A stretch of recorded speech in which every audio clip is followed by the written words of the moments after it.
So I have a bit of a confession to make.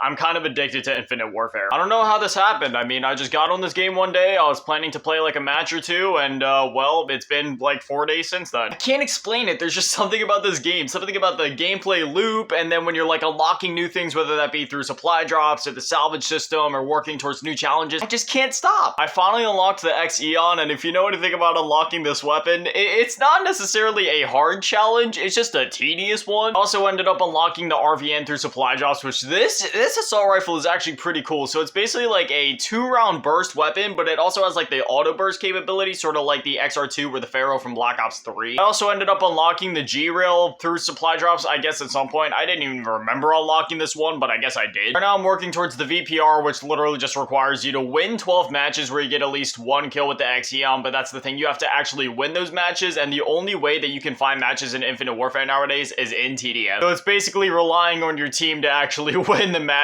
in order to, you know, complete that challenge. For some reason, it's taking us a while to get into a game, which is really odd because I've been playing nonstop for the last couple days and I've been able to get into matches immediately. There we go, we finally got into a match on Skydock. Okay, yeah, this map's actually pretty good. What am I saying, dude? All the maps in Infinite Warfare are honestly amazing. It sucks because I spent all this time unlocking the X-Eon, and if I'm gonna be honest, it's not necessarily a bad weapon, it's just, it's a little underwhelming. I don't know if I'm just using it wrong, but it has a lot of recoil. The only time I've really gotten to use this weapon has been in long engagements though, so maybe this thing is more built for like short to mid-range, which is what I'm assuming. I can't explain it, like this game even feels smoother than the new Call of Duties. Like there's just something about it. It's the movement, like the looking around, the shooting, it's just everything about it. It feels so clean. Like, I was just playing Modern Warfare 2 this morning because, you know, I'm trying to finish up my battle pass. I was just grinding shipment for a little bit, and I mean, this even feels smoother than that. I made a video the other day called I went back to Infinite Warfare and now I want a sequel. After playing for the last couple days, that holds true even more now. It doesn't even necessarily have to be a direct sequel like Infinite Warfare 2. Like, I want some sort of follow-up to this game with this kind of movement. The thing with Infinite Warfare is it's not exactly like Black Ops 3 or Advanced Warfare where everybody's jumping around the entire time. With the way that this game was designed, it more or less just acts to complement your normal movement. So obviously, you know, you move around, you aim, you shoot, you do your normal thing, and then you have the ability to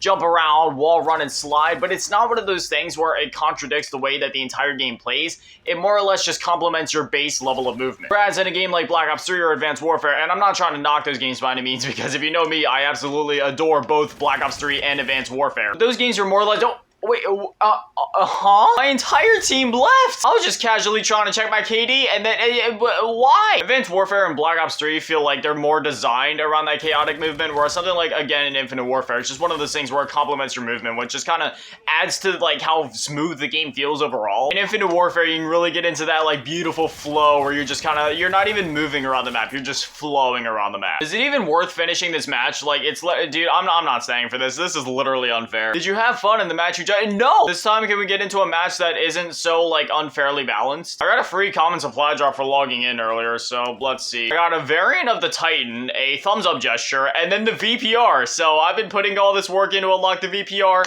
for nothing. Today, on the bright side, I got a new weapon at least, so I mean, I guess I'll trade out the Trencher. Let's see, yeah, it's unlocked now. It's honestly been fun going through and re-unlocking a bunch of these weapons, because, you know, over my Xbox profile, I'm like prestige whatever, I have all these weapons unlocked, I have them all like max level, max prestige. But now on my PlayStation profile, obviously, I'm only like, I fell off the map. I'm only like a level 21, I don't have any of this stuff unlocked yet, so it's been fun, you know, just going through, re-unlocking it, re-experiencing 2016 all over again, essentially. Thank you. I forgot just how deadly this thing is. Dude, screw the X-Eon. I'm just gonna use the VPR. I don't even have any attachments on this thing yet. Can you imagine when I get like a quick draw and a stock going on this thing? I'm really confused about one thing though. So when you ADS and you shoot, right? Like, the recoil isn't that bad. It kicks up a little bit, but then when you have it in hipfire mode, it flies. Is there like a difference there that I'm missing? The only thing I can think is maybe it's only using a single barrel when it like shoots like that, and then when I hipfire, it's doing double that, I guess. That's one thing I miss about these futuristic Call of Duties. Like in the new games, you know what to expect when you pick up a weapon and shoot it. You know, you're just gonna aim, shoot, and that's gonna be that. But in these futuristic games, honestly, you don't even know what to expect when you pick up a weapon and shoot it. Like, is it gonna be a double barrel weapon? Is it a single fire? Or is it a burst fire? fire? Is it an automatic burst fire? When you hold triangle, is it going to turn into a pair of defibrillators? If you hold triangle again, will it go back to being an assault rifle? Like, you really have no idea what to expect. Then there were some variants of weapons where it would go from being like a semi-auto to being like a full auto or vice versa. Like, it was so cool seeing like what different things certain variants could do, or just like what certain weapons would do, period. Because again, like the one example I had, like the RVN, it literally turns into a pair of defibrillators.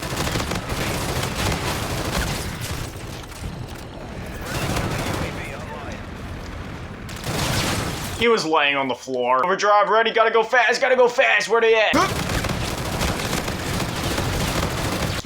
Dude, I choked that so hard. I could have had so many more. Defeat, 73 to 100. Man, oh, you know, that was a pretty solid game. That VPR is insane. The only thing I gotta say is that recoil was a bit crazy, so I'm definitely gonna slap on like a foregrip and a quick draw, so just so I can be quicker on that front, and probably a reflex sight just to help out with my accuracy a little bit. What camos? We got Warrant Officer. That one actually looks pretty cool. Then we got Get Turned. Got the Clan camo. That looks pretty cool. Operator camo. That looks alright. 1992. That one looks okay. I need some of these epic ones down here. I guess I'll slap on the Alien Mixtapes camo. I got that for the PS4 because on my Xbox One, obviously, I pre-ordered the game before it came out, so I got like the Legacy Edition with like MWR and all that. And by the time I got my PS4, I was able to pick up a brand new sealed copy of the Legacy Edition for $10.